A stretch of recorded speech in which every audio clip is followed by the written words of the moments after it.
When we look at the world today, we find, as I said earlier, that it is a unique world. There's never been a dunya like this before. And the most puzzling thing about this dunya today is that there is an actor at work on the stage of the world. And he is an actor who seems to have come out of nowhere. We had great civilizations. Babylon was a great civilization. The Aztecs in Mexico, a great civilization. China, a great civilization. Where did this fellow come from? The Christian world, the Hindu world, the Buddhist world, the Muslim world, great civilizations came to the world. And then suddenly, out of nowhere, an actor appears. And he takes control of the world. Who is he?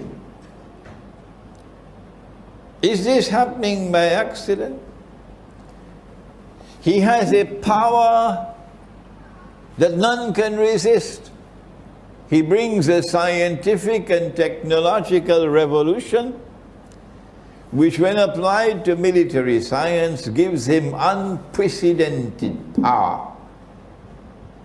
No longer is he dependent on the wind for a ship to sail. No. He now has nuclear-powered ships. He doesn't travel by horses anymore. He has mechanical transport on land. He has motor cars. He has trains to take goods a long distance, which yesterday was camels. This fellow even travels in the sky. We never had it before. He has an aeroplane that flies in the sky. He doesn't need a sword anymore to fight. He can kill you from a distance. Huh? Strange. He has unprecedented power, military power. But unlike Zulkarnain, who had faith and who used power, Surah Al-Kahf? Huh? Surah Al-Kahf? You must shake your head a little bit. Surah Al-Kahf. Zulkarnain used power to punish the oppressor and to bring relief to the oppressed. And Zulkarnain used power to help those who have faith and who are righteous in conduct, and to reward them. But this fella is the opposite of Zulkarnain. This fella is essentially godless, essentially godless. And he uses his unprecedented power to oppress like no oppressor has ever been. And he uses his unprecedented power to target those who have faith and who are righteous in conduct. It doesn't matter whether you're a Christian or a Muslim or a Jew or a Hindu or a Buddhist. It doesn't matter. Once you want to be truthful, once you have integrity and you will stand up for the truth, once you are righteous in your conduct, this man is coming after you. Who is he? He comes and uses his power to oppress, and he wants to take control of the whole world.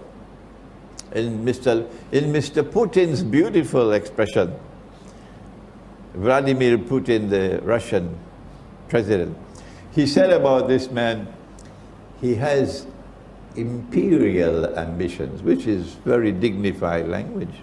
He wants to rule the world. This fellow embarks upon an effort to rule the world, but we find him moving through 3 stages, and I gave this lecture right here in this surah just before Ramadan. And Allah spoke about it in the Quran in Suratul Mursalat. Allah says, Intaliku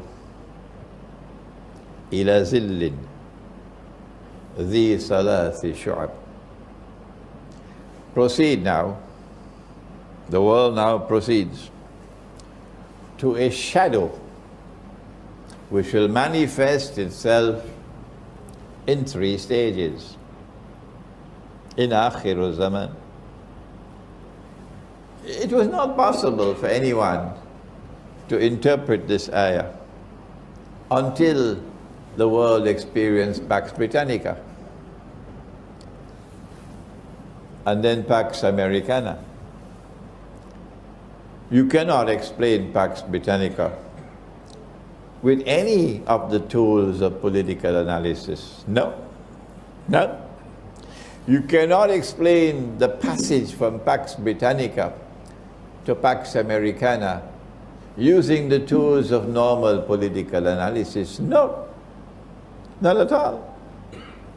The passage from Pax Britannica to Pax Americana and the role of the Bretton Woods Accord and the emergence of the International Monetary Fund, which meant goodbye to His Majesty the Sterling Pound. Goodbye to Britain. Goodbye to Pax Britannica. And now it's time to say goodbye to the US dollar. But if you are studying the subject from eschatology, you would know that Brexit means goodbye to the euro as well.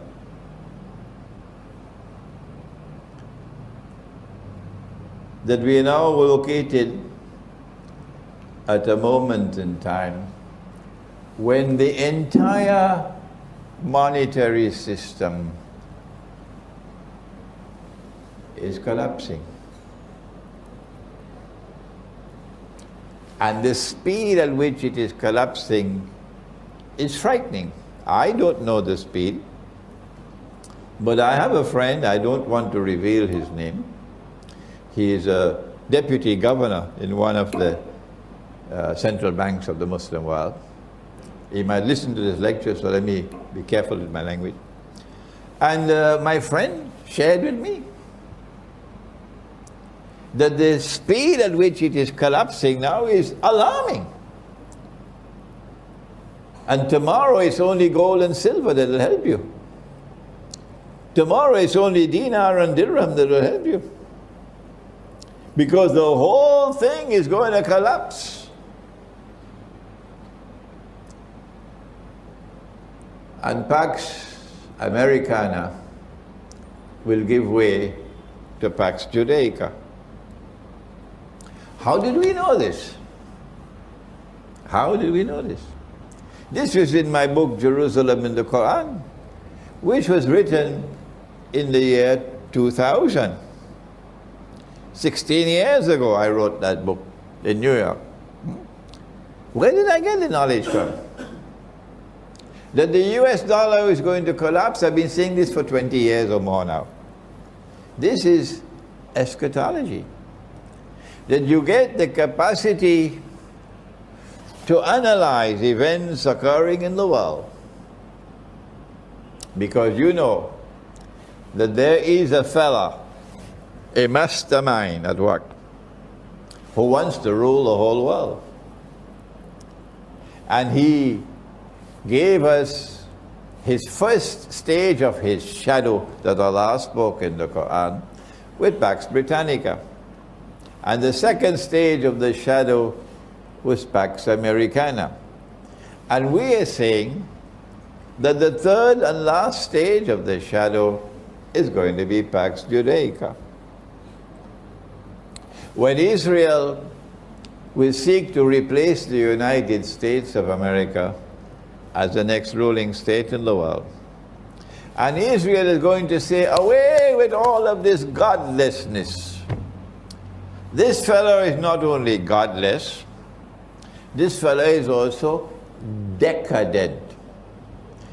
He is the one who says a man could marry another man and get a marriage certificate.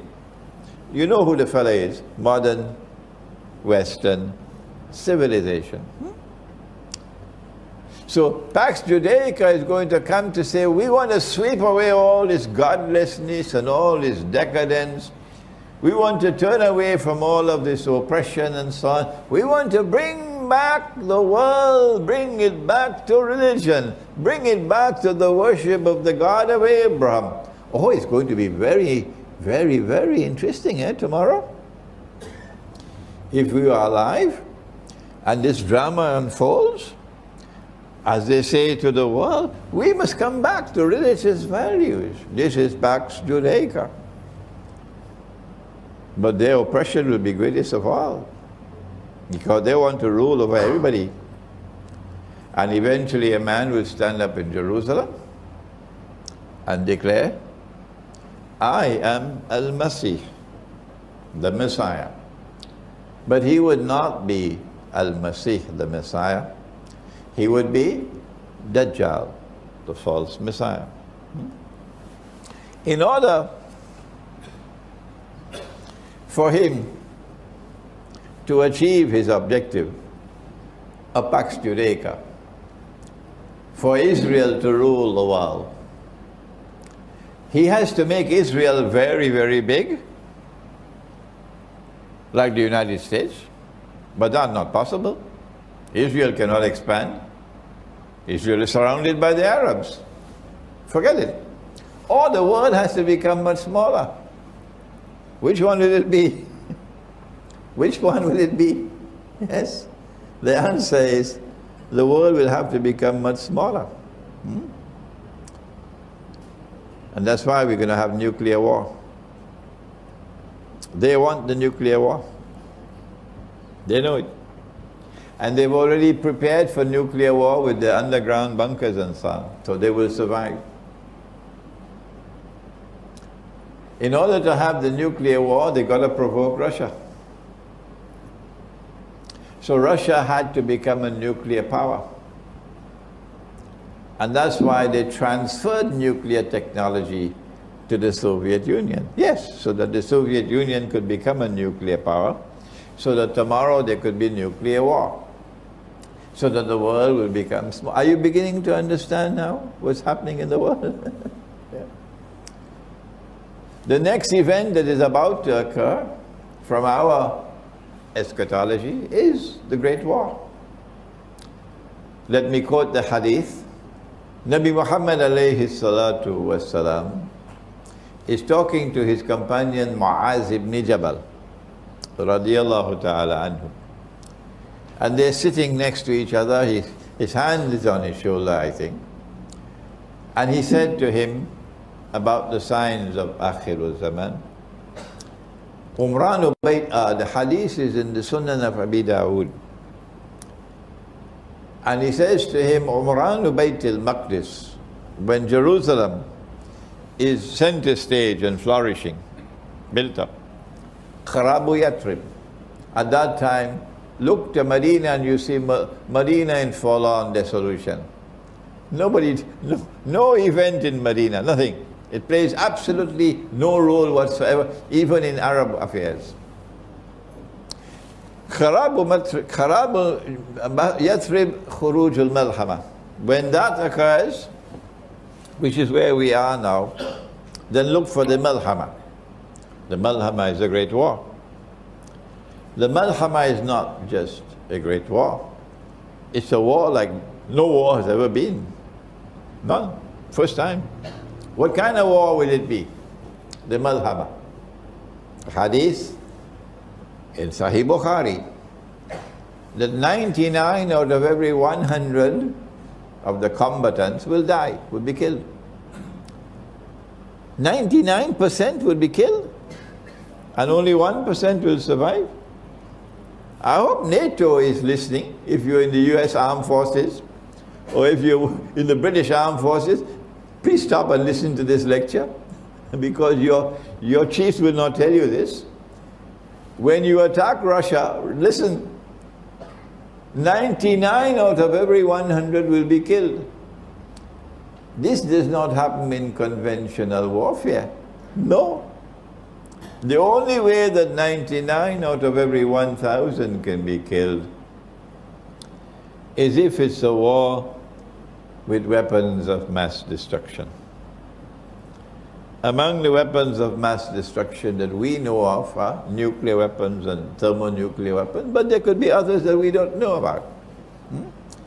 So don't send me any emails on the subject, please. Thermonuclear weapons, weapons of mass destruction is enough. That's what is in the hadith. And each one will say, I will be the one who would survive, meaning they're going to enter into this war not knowing whether they're going to win or not.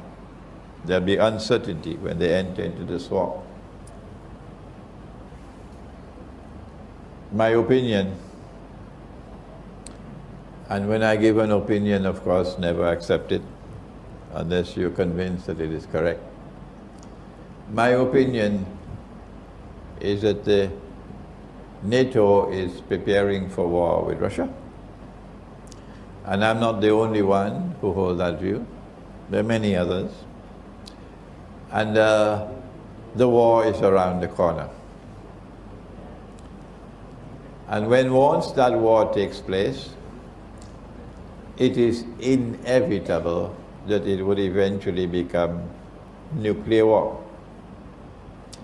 We don't know whether it will start as nuclear war or whether it will be a conventional war which will eventually become nuclear war. We don't know. I'm not a prophet. I don't have an angel speaking to me, no.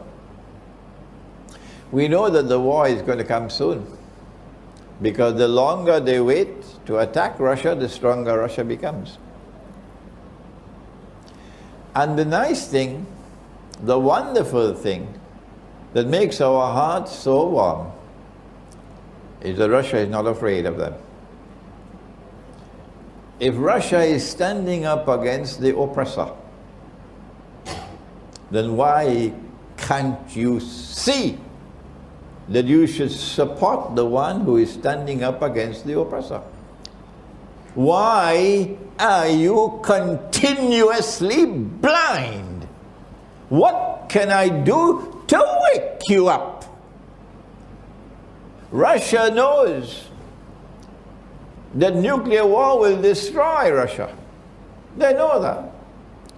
But the Orthodox Christian Russian people are not afraid of death. No. No one is saying to Putin, be careful, we don't want nuclear war.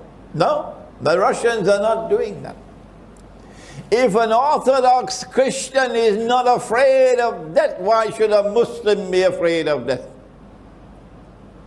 If an Orthodox Christian is setting the example of courage in standing up to the greatest oppressor that the world has ever known, why can't a Muslim be the same?